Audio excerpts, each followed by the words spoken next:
What's going on, YouTube Lawn Pros? Today is Charles here from No Cuts Lawn Service. So I had something that I had wanted to talk about, and I was just thinking about this. I got the opportunity, while things have been slow, for grass cutting.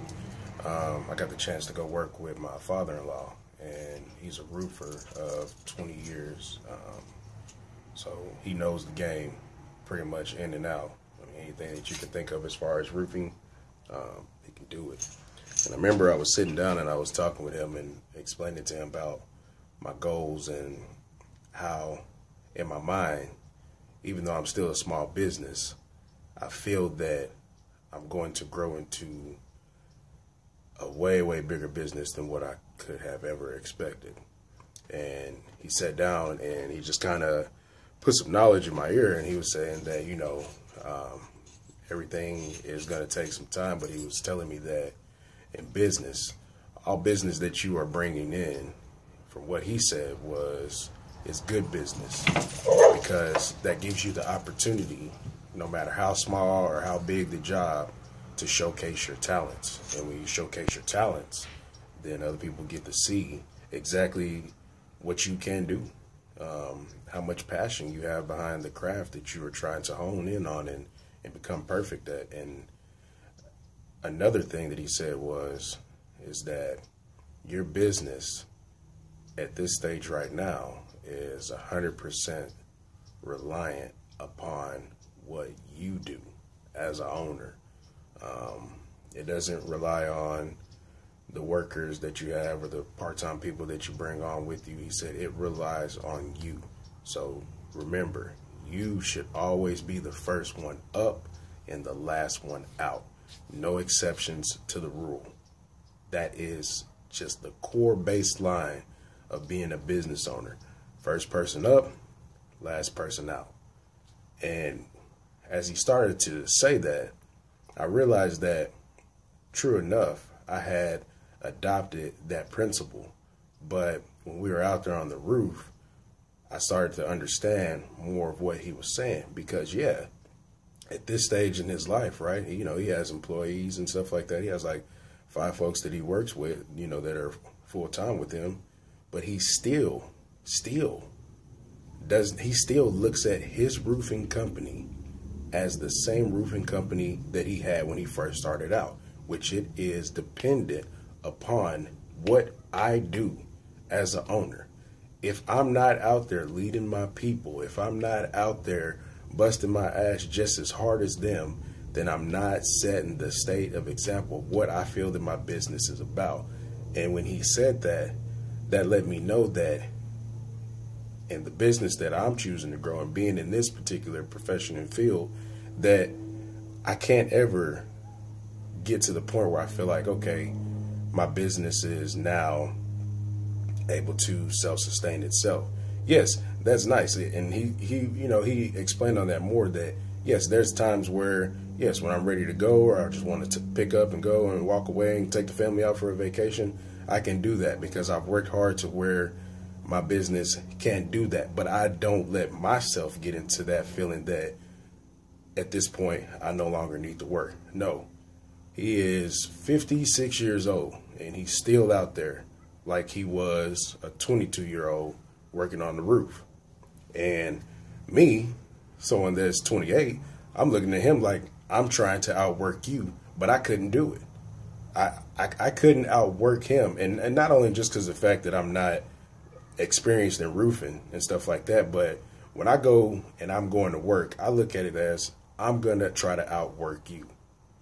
And I apply that in my company. I am going to make sure that my people know that I'm going to outwork them, because I don't want them to say, well, you as a boss, you just kind of Cadillac around and don't really do anything. No, I'm out there working just as hard as you. Sweat dripping down my face, fatigue on my body, cramps, whatever, you name it.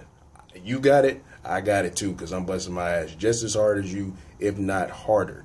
And that was one of the things that I really appreciated, because everybody makes a business in order to one day be able to say that, all right, I made my business and, I think it's self-sufficient enough to where I don't have to pretty much get so much involved as what I used to.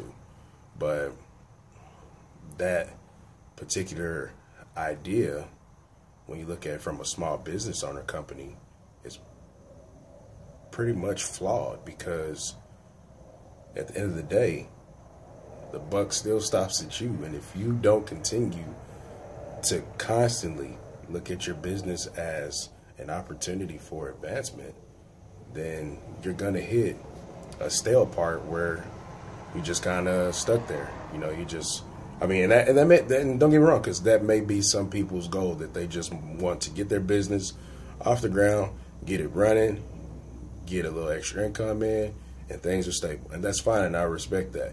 But for those that are saying that this is my life, this is my income, this is my money generator, all that, you have to look at your business as something that is constantly in the babying phase, like where it's still growing. It's constantly growing. Never look at it as it's grown. The business is grown.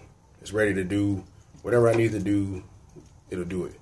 Which you can get to the point where it can be that, but you as an owner, you have the responsibility to where you have to say, I'm still treating it as though it's still flourishing. It's still needing work. It still needs to grow more. Because for me personally, I look at the way things are now and how the times are going, and I have two different ways that I want to teach my kid. Yeah, you can go out there, you can go get your degree, you can go to a particular profession that you want to try to do, and you can try to advance and move up the corporate ladder accordingly, which is respectable. I respect that. But you can also choose a passion that you love. You can take that passion, build upon that passion, generate that income, and never truly have a cap of what you can earn. Never really truly have a stop point to where you can take your business. You can constantly continue to build and build and build and build until you have, I guess met the expectation of what you want your business to be at, or feel that, at this point I'm where I need to be at. But I like that conversation that me and my father-in-law sat down and talked about, because I would look at him and say, okay, at this point you should be comfortable. You shouldn't even be out there on the roof. But he says, no, I'm still out there on the roof.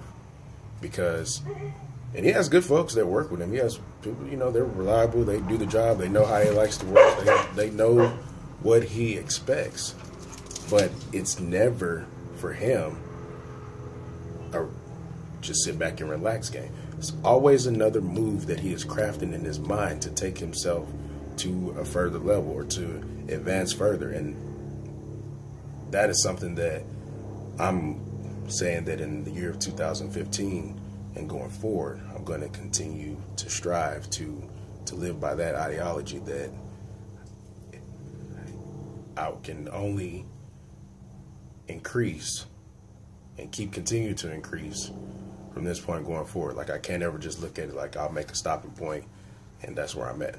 I want to keep going. I want to keep growing, because I got kids, and one day if my son or my daughter looked at me and they said, hey, Dad, you busted your ass, you done hard work, you done a good job, built a good life, everything is great, let us do the work. Let us take over where you're at. I would have hoped that, and being a father and sitting down and talking with my kids, that I would have impressed upon them the feeling of wanting to be a self-made entrepreneur, to want to be able to say that I'd rather do it myself versus relying on others.